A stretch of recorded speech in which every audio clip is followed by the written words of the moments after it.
It's Friday night and you just got paid, and you're wondering how you should spend your hard earned money. If this sounds like you, trust me, you're not alone, as 7 out of 10 Americans have reported living paycheck to paycheck, and many of them feel like there's no way out of this endless cycle of living paycheck to paycheck. If this sounds like you, then there is one simple budgeting method that you can implement that can help you get out of the paycheck to paycheck cycle.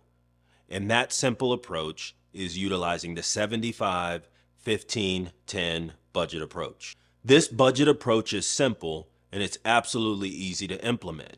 And the great thing about it is once you put this budget approach into place, you will just simply repeat this process every time that you get paid. So what is the 75, 15, 10 budget approach?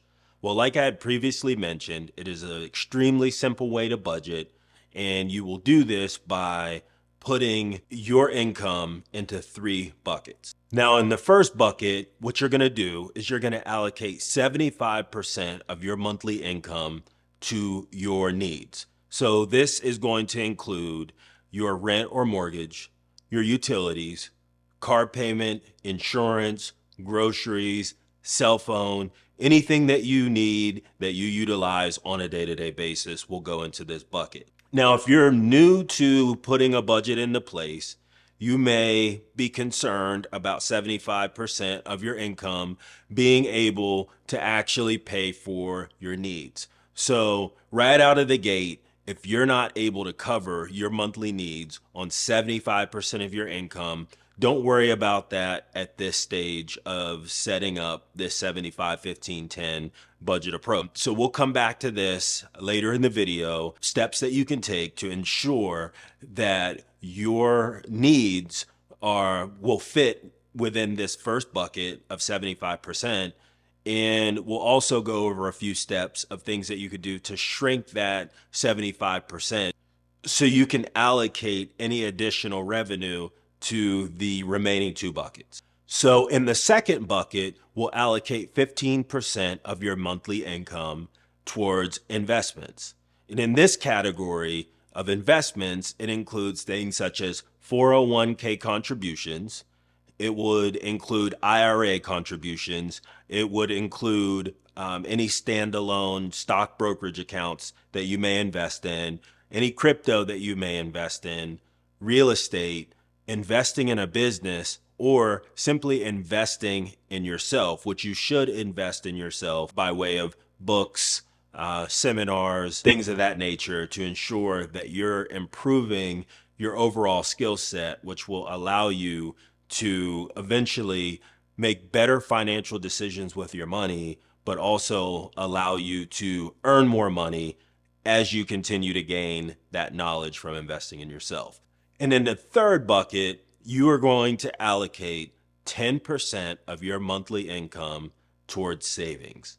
So I'm a big believer in having an emergency fund in place, and I think it varies based on who you're talking to or who you're listening to. If you are extremely risk adverse, I know some people that have 12 months of their monthly expenses in an emergency fund just in case something happens. I think that's a little bit too much. I tend to lean on the side of having about 3 months worth of my monthly income in an emergency fund, and that would cover any type of emergencies that came up, whether it's a car repair, whether it's a repair that you need on your home, or if it's like an appliance or something that you may need to replace.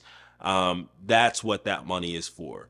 So you have to determine what your risk tolerance is, and how risk adverse you are on how much money that you want to actually have in an emergency fund.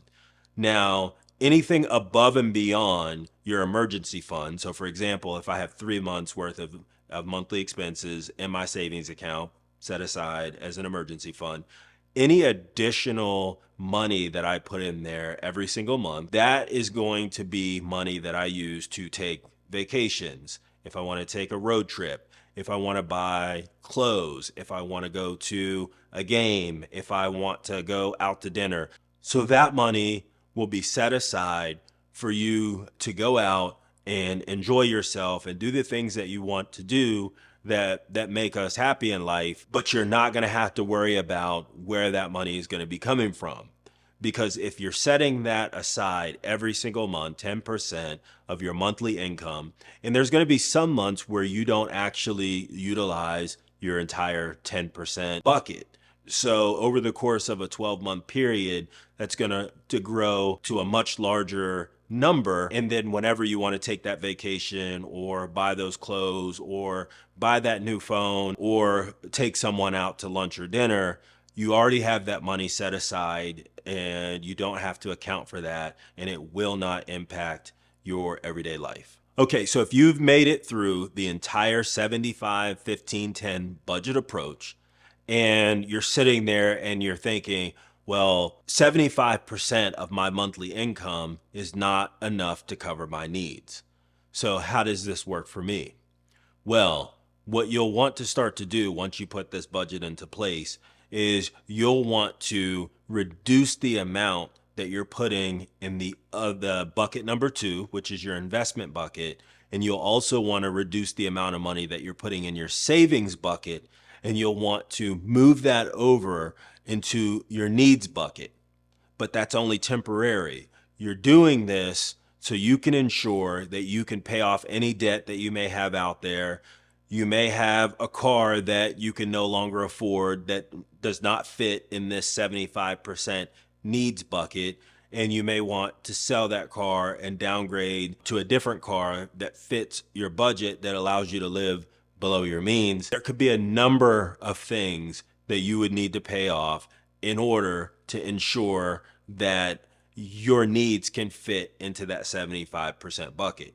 And if you want to take it even further, right, you want to take even a further step in figuring out how to fit your lifestyle into 75% of your monthly income, you'll look at things such as your housing as well, right? So if you have an apartment or a mortgage that is taking up 50% of your monthly income, you'll want to consider downsizing or moving to a different home that will allow you to save a little bit more money. And what I always tell people, right? So someone will say, hey, I'm driving a really nice car. I don't want to downgrade and go to a car that's lower than a car that I already have. And I get it, right? But at the end of the day, one of the things you have to think about is sometimes you have to take a step back or sideways in order to move forward. So if you have to make short-term sacrifices such as downsizing your house or your apartment, or downsizing a vehicle, or cutting up your favorite store charge card in order to put yourself in a position to where you can have some financial success in the future, it's absolutely worth it. It is absolutely worth it. If you got some value from this video, consider subscribing, and while you're at it, smash that thumbs up button. And I would like to hear from you. Maybe leave some comments. What do you think about this 75, 15, 10 approach? It's not something that I came up with on my own. It's a budgeting approach that has been out there that I utilized as I began my financial journey. And I've worked to where I've been able to reduce that 75% number down significantly up to this point. But I thought it was a really good starting point and something that could be helpful to someone that's wondering, how can you budget and still have a life, enjoy your life, but also set yourself up for financial stability in the future? So I'd like to hear from you. Leave a comment. Let me know what you think about this 75, 15, 10 approach. Would this work for you? Would it not work for you? Thanks for watching, and I'll see you in the next video.